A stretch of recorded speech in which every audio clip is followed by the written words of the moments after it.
And see, some people, lots of people out there, at this wage rate, would just maximize the utility here. It's not worth it for them to sort of work less and get the SSI for the child, because this is where they're happiest. Working enough, working their 8 or 9 hours a day, 10 hours a day, and making enough money to be on this indifference curve. And then there's plenty of people who are like this, who without any SSI type program would be right here. With the SSI program, they end up right here. Not a work disincentive, they just sort of work where they worked and then they get the $500.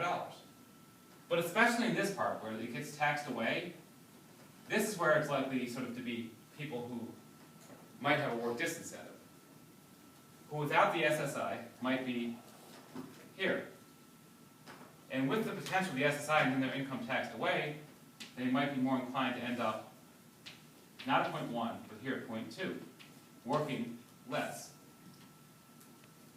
This is essentially a way of showing what's kind of the obvious, which is that if you start to tax away people's income at 50% in order to sort of stay, if they're going to be in a benefit program where they get this money, if it's possible for you, if you realize that, and if it's possible for you to cut back on your work, you might do that, knowing that essentially your income above this level is going to be cut back by 50% until your benefit disappears.